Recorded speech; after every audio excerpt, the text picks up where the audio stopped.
जमीन घोटाला समेत 6 सूत्री मांग लेकर दार्जिलिंग जिला कांग्रेस कमेटी की ओर से एसडीओ कार्यालय के सामने विक्षोभ प्रदर्शन कर एक ज्ञापन सौंपा गया। राज्य के विभिन्न जिले में स्थित भूमि संस्कार कार्यालयों में अवैध पैसे लेकर चल रहे भूमि घोटाले को लेकर एसडीओ कार्यालय के सामने दार्जिलिंग जिला कांग्रेस कमेटी की ओर से लंबे समय तक विक्षोभ प्रदर्शन किया गया। बाद में 6 सूत्री मांग लेकर महकमा शासक को एक ज्ञापन भी सौंपा गया। इसे लेकर जिला कांग्रेस के महासचिव जीवन मजूमदार ने बताया,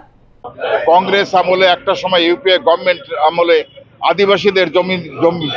অবস্থিত জল জঙ্গল জমি সুরক্ষিত করার আইন করা হয়েছে, কিন্তু বর্তমান রাজ্য সরকার পশ্চিমবাংলার সরকার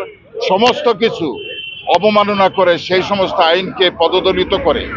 বিএলআরওদের মাধ্যমে যেভাবে জমি হরপ করা হচ্ছে, মানুষের স্বার্থ হরণ করা হচ্ছে, তার বিরুদ্ধে আমরা এসডিও সাহেবকে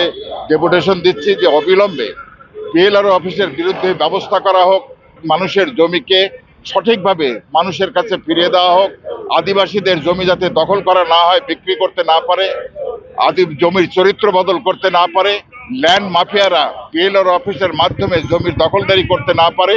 এবং যারা সঠিক ভূমিহীন তারা যেন সঠিকভাবে তারাই পাট্টা পায়, ধনিক শ্রেণী যেন পাট্টা না পায়, তার বিরুদ্ধেই আমরা ব্যবস্থা নেওয়ার জন্য এসডিও সাহেবকে আমরা ডেপুটেশন দিচ্ছি।